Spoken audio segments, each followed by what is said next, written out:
चलिए अब हम स्टार्ट करते हैं अपनी समायोजन की परिभाषाएं क्या क्या है। अलग अलग मनोवैज्ञानिकों ने अपने अपनी क्या क्या मत दिए हैं, क्या क्या अपनी परिभाषाएं दी, अपने अपने भाषाओं में अपने अपने व्यूज विचार दिए हैं। ठीक है, समायोजन कहते किसे हैं, चलिए देख लेते हैं एक बार किस कौन कौन से वैज्ञानिक ने क्या क्या बताया है समायोजन के बारे में। तो देखिए, समायोजन का शाब्दिक अर्थ है वातावरण के साथ उचित तालमेल स्थापित करना, है ना। तालमेल वही बताया था, परिस्थिति के अनुसार अपने आप को ढाल लेना या फिर वातावरण के साथ उचित तालमेल स्थापित करना। तो स्किनर के अनुसार क्या है समायोजन? स्किनर के अनुसार समायोजन क्या है? समायोजन एक अधिगम की प्रक्रिया है, सीखने की प्रक्रिया है। समायोजन की हम हर वक्त किसी न किसी चीज से कुछ न कुछ सीखते हैं।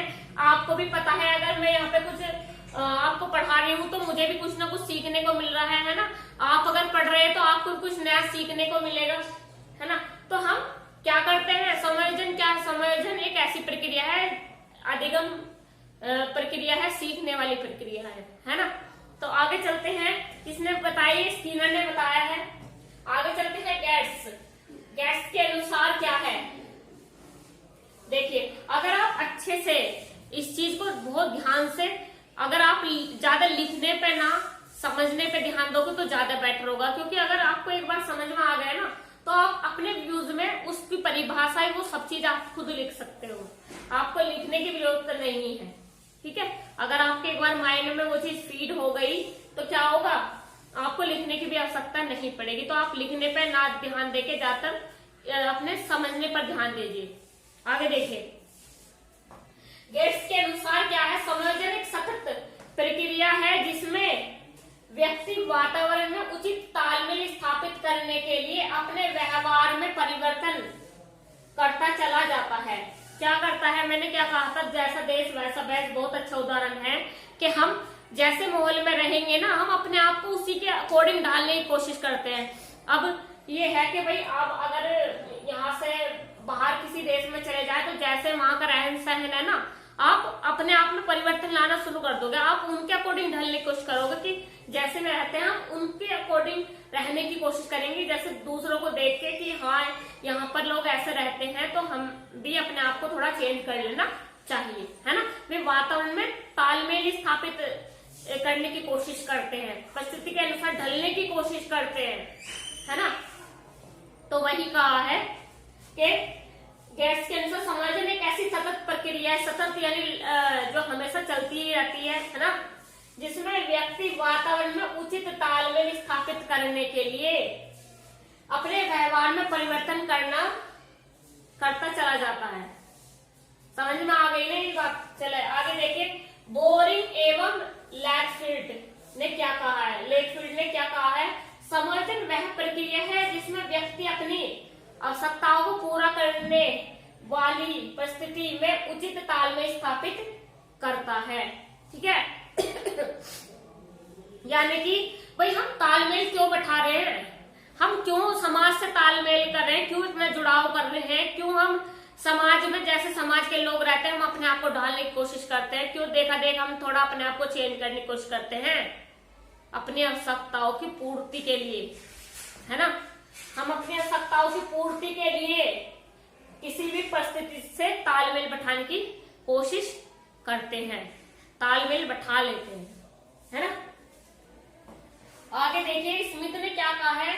अच्छा समायोजन वह होता है, मैंने आपको बताया था कि अच्छा समायोजन वह होता है जो यथार्थ यानी कि जो सत्य रियल लाइफ पे आधारित होता है, सत्यता पर आधारित होता है ना। सत्यता पर आधारित हो और क्या हो, संतोषजनक हो, हमें आनंद देने वाला हो, हम उससे खुश हो, हम उससे सेटिस्फाई हो, है ना, पूर्ण रूप से। तो चलिए इसे नोट कर लीजिए, अच्छे से अपने नोट्स बनाते चलेंगे।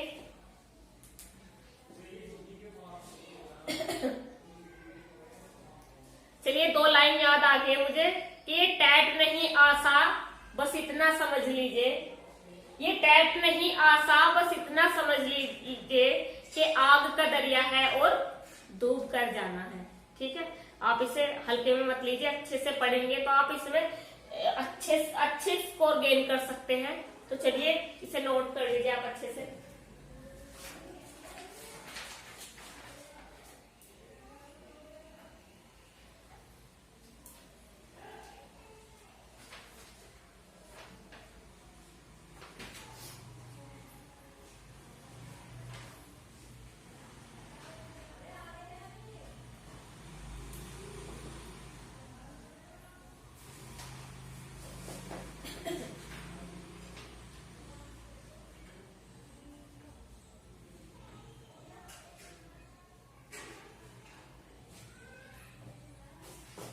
चलिए कोलमैन ने क्या बताया है देख लेते हैं।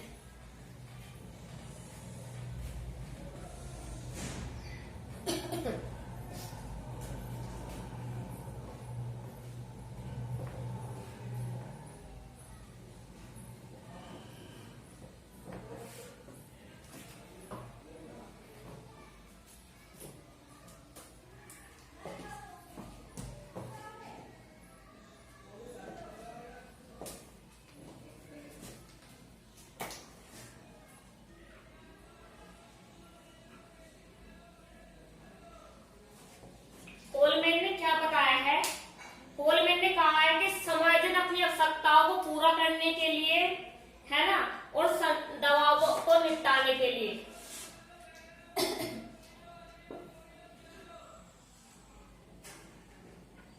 समायोजन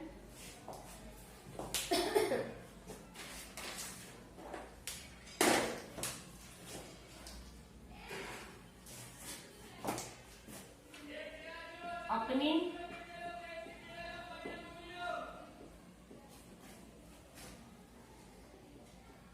आवश्यकताओं को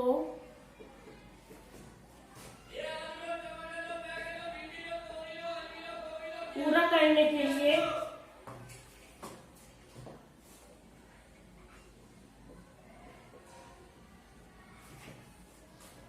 वह दबाव,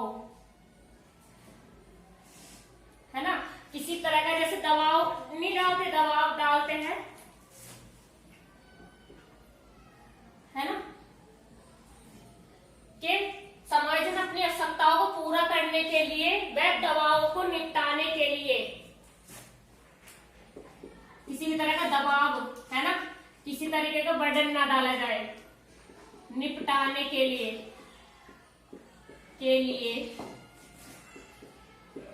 किए गए प्रयास, है ना, किए गए प्रयासों का क्या है, प्रयासों का क्या है भाई, परिणाम है। उन्होंने कहा है, कोलमैन ने कहा है कि समायोजन अपनी आवश्यकताओं को क्या करने के लिए, पूरा करने के लिए, है ना, और क्या है जो किसी भी तरह का बर्डन है उसको निपटाने के लिए जो प्रयास करते हैं हम, उसका परिणाम क्या है, समायोजन है, कोलमैन ने कहा है ये। तो चलिए इसे अच्छे से नोट कर लीजिए।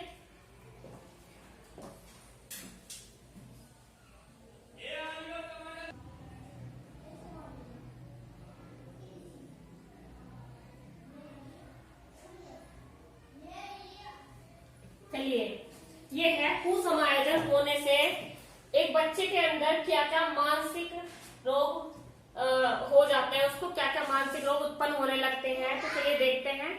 अगर वह वातावरण में ठीक तरीके से अपने आप को ढाल नहीं पाता परिस्थिति के अनुसार, तो क्या होगा कि उसमें एक मानसिक रोग उत्पन्न आने शुरू हो जाते हैं। तो कौन कौन से देख लीजिए, इम्पोर्टेंट है, बार बार क्वेश्चन आते हैं इन पे, तो बहुत ज्यादा इम्पोर्टेंट है, देख लीजिए। देखिए मैंने बताया ना कुसमायोजन क्या था, वातावरण के साथ तालमेल स्थापित न कर पाने की क्षमता को क्या कहते हैं, कुसमायोजन कहते हैं, है ना। वातावरण में कुसमायोजन के कारण मानसिक रोग हो जाता है। कौन कौन से होते हैं, मनोविज्ञान ने 5 प्रकार के बताए हैं वे रोग। कौन कौन से होते हैं देख लीजिए, तनाव, है ना। अगर हम अच्छे से क्या अपने वातावरण के साथ तालमेल स्थापित अच्छे से नहीं कर पाते तो क्या होगा, तनाव की स्थिति आ जाती है। अब तनाव की स्थिति क्या होती है कि अगर एक बच्चे को, एक उदाहरण के तौर पर मैं बताती हूँ कि अगर एक बच्चे को पूर्ण रूप से सुविधा दी जाए पढ़ने की, कि भाई तुझे इतने मार्क्स लाने हैं अच्छे से, और ले भाई पूर्ण रूप से उसकी सारी सुविधाएं, सब चीज दे दी जाए, पूर्ण रूप से उसे पढ़ाई की सारी चीजें दी जाए, उसे इस तरह से माहौल बना दिया जाए कि वो अच्छे से पढ़ सके, है ना। तो क्या होगा कि अगर बच्चे को पूरी सुख सुविधा दी जाए पढ़ने की, तो क्या होगा, बच्चा अगर नहीं पढ़ पाए, बार बार असफल हो रहा है, तो ऐसी स्थिति को क्या कहते हैं, तनाव की स्थिति। एक तनाव की स्थिति उसको पैदा हो जाएगी, वो जो स्थिति उस टाइम पे उत्पन्न होगी वो कौन सी स्थिति होगी, तनाव की स्थिति पैदा होगी, है ना। कि बार बार अच्छे मतलब उसे पूरी सुख सुविधा देने पर भी वह अपने लक्ष्य को हासिल नहीं कर पा रहा है ना, या अच्छे रूप से सफल नहीं हो पा रहा है उस चीज में, तो क्या होगा, उस स्थिति में उसकी तनाव की स्थिति पैदा हो जाएगी, है ना। चलिए दूसरा है हमारा दुश्चिंता, है ना। दुश्चिंता क्या होती है, ये होती है जब दमित इच्छाएं, हमारी दबी हुई जो इच्छाएं होती है वे हमारे व्यवहार में आ जाती है, तो वे क्या होता है, वो दमित इच्छाएं कहलाती हैं, है ना। जो हमारी दमित इच्छाएं, दबी हुई इच्छाएं हमारे व्यवहार में आने लगती हैं, तो वो स्थिति कौन सी स्थिति कहलाती है, दुश्चिंता। दुश्चिंता कहलाती है। तीसरा देखिए हमारा भग्नाशा कुंठा, भग्नाशा या कुंठा। भग्नाशा क्या कहलाती है, ये कौन सी स्थिति होती है, भग्नाशा कुंठा। इंपोर्टेंट है, पूछ लेगा कि दुश्चिंता में ये कौन सी स्थिति होती है ना। भग्नाशा या कुंठा ये होता है जब कोई बालक बार बार क्या करता है, प्रयास करता है और उसे क्या होता है, असफलता ही मिलती है ना। जब कोई बच्चा बार बार प्रयास करता है और वो क्या होता है, वो असफल हो जाता है, बार बार फेल हो जाता है, तो क्या होता है, वो भग्नाशा की स्थिति पैदा हो जाती है, कुंठा की स्थिति पैदा हो जाती है। आगे देखिए हमारा दबाव। दबाव क्या होता है, जब हमारे पास एक अंतिम अवसर हो कि भाई अब ये बोल दिया जाए कि ये तुम्हारे पे लास्ट चांस है और ये लास्ट बार तुम्हारा एग्जाम हो रहा है, फिर तुम्हारी एज ही निकल जाएगी, है ना। तो क्या होगा कि अगर हम उस लास्ट टाइम पे अगर हम एक तो क्या होगा, सफल होने का हमें चिंता लगी रहेगी, भाई हमें इसमें सफल होना है, और एक हमारे माइंड में एक प्रेशर रहेगा, दबाव रहेगा कि एक लास्ट मौका हमें मिला है ना। तो वो जो स्थिति होती है वो क्या कहलाती है, दबाव की स्थिति पैदा हो जाती है ना। अंतिम अवसर में व्यक्ति की सफलता की आवश्यकता होती है, और यही सफलता की जो स्थिति उसे आवश्यकता होती है, यही स्थिति क्या कहलाती है, दबाव की स्थिति कहलाती है कि हम पे लास्ट मौका है और हमें सफल भी होना है। तो ये दो चीजें दबाव की स्थिति हमारे माइंड में बना देती है। अब ये फिफ्थ देखिए हमारा संघर्ष या द्वंद्व। अब ये क्या है, व्यक्ति के पास बहुत सारे क्या होते हैं, उसे ऑफर मिले बहुत सारे, है ना। बहुत सारे ऑफर मिले कि भाई बहुत सारे ऑफर मिल जाए कि तुम्हें यहाँ पे हमारे यहाँ पे पढ़ाना है, या फिर आपको एक अपनी शॉप दे दी जाएगी। तो इस तरह से उसके पास बहुत सारे ऑफर आ जाते हैं, है ना। तो उस पर क्या है, एक स्थिति बन जाती है, संघर्ष की स्थिति। वो जो 4-5 उसे ऑफर मिले उस पर बहुत ज्यादा सोचता है, विचार करता है, और क्या एक सही और सर्वोत्तम जो सही है, हमारे सर्वोत्तम है ना। तो वो उस चीज को चयन करने की कोशिश करता है, उस चीज को चयन करने की कोशिश करता है कि मेरे लिए क्या सही रहेगा, क्या बेनिफिट ज्यादा देगा, है ना। तो वो जो स्थिति पैदा होती है, बहुत सारे ऑफर के बाद मिलने के बाद जो स्थिति पैदा होती है ना, चयन सही चीज चुनने की जो स्थिति होती है, वही क्या कहलाता है, संघर्ष या द्वंद्व की अवस्था, है ना। तो चलिए इसे अच्छे से नोट करेंगे, बहुत ज्यादा इम्पोर्टेंट है, बार बार पूछा जाता है, तो इसे अच्छे से नोट कर लीजिए।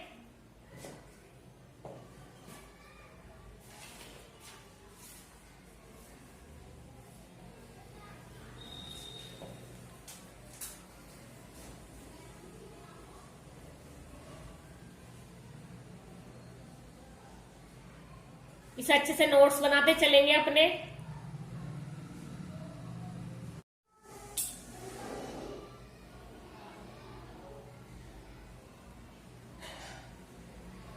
देखिए खूब समायोजन होने के कारण क्या क्या है, क्यों हम अपने जो वातावरण है उससे क्या तालमेल नहीं बिठा पाते, उससे तालमेल नहीं कर पाते वातावरण से, है ना। तो वो क्या क्या कारण है वे देख लीजिए कि वे क्या क्या कारण है कुसमायोजन होने के कारण, है ना। कुसमायोजन होने के कारण क्या क्या है, एक तो हमारे उद्देश्यों का स्पष्ट न होना, उद्देश्यों का स्पष्ट न होना। ठीक है, कि हमारे उद्देश्य क्या है, हमें करना क्या है, वो पूर्ण रूप से स्पष्ट ना हो, पूर्ण रूप से हमें पता ना हो कि करना क्या है ना। तो वो क्या होगा, हम जब तक हमारे उद्देश्य ही नहीं पता होगा हमें, तो हम अपने मतलब वातावरण से संबंध स्थापित कैसे कर पाएंगे, है ना। तो दूसरा है हमारा शारीरिक व मानसिक, शारीरिक व मानसिक तनाव। अगर हम पूर्ण रूप से तनावग्रस्त होंगे शारीरिक व मानसिक रूप से, तो तब भी हम अपने वातावरण से संबंध स्थापित नहीं कर पाएंगे, है ना। अच्छे से हम जब हमारा मेंटली संतुलन ही ठीक नहीं रहेगा, हम शारीरिक और मानसिक रूप से अच्छे से सोच नहीं पाएंगे, है ना। तो क्या होगा, हम अपने वातावरण से संबंध स्थापित नहीं कर सकते। तीसरी स्थिति है हमारी दूसरी हमारे शारीरिक और मानसिक तनाव, और तीसरी जो हमारी स्थिति है वो है वातावरण। अगर वातावरण अच्छा नहीं होगा तो हम उससे संबंध स्थापित नहीं कर पाएंगे। ठीक है, वातावरण में हमें पूर्ण रूप से सुख सुविधा नहीं मिल पाएगी, है ना। और मतलब वातावरण में क्या आसपास के लोग अच्छे नहीं होंगे, समायोजित नहीं होंगे, तो हम इनसे संबंध स्थापित नहीं कर पाएंगे। ठीक है, तो चलिए 3 स्थितियां अच्छे से आप पढ़ सकते हो, नोट कर लीजिए, से फिर बताती हूँ मैं आगे। मानसिक रोग तो मैंने आपको बता ही दिए थे, इससे होने वाले रोग कौन से हैं, तनाव, दुश्चिंता, है ना, और क्या है, दबाव, संघर्ष, या इसे द्वंद्व भी बोलते हैं, है ना। और एक है कुंठा, कुंठा, और से एक भी बोलते हैं कुंठा, कुंठा भी बोल देते हैं इसको।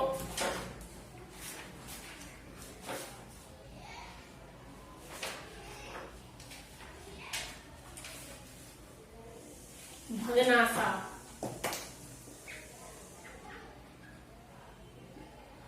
है, ये क्या है, हमारे मानसिक रोग है, कुसमझ से होने वाले।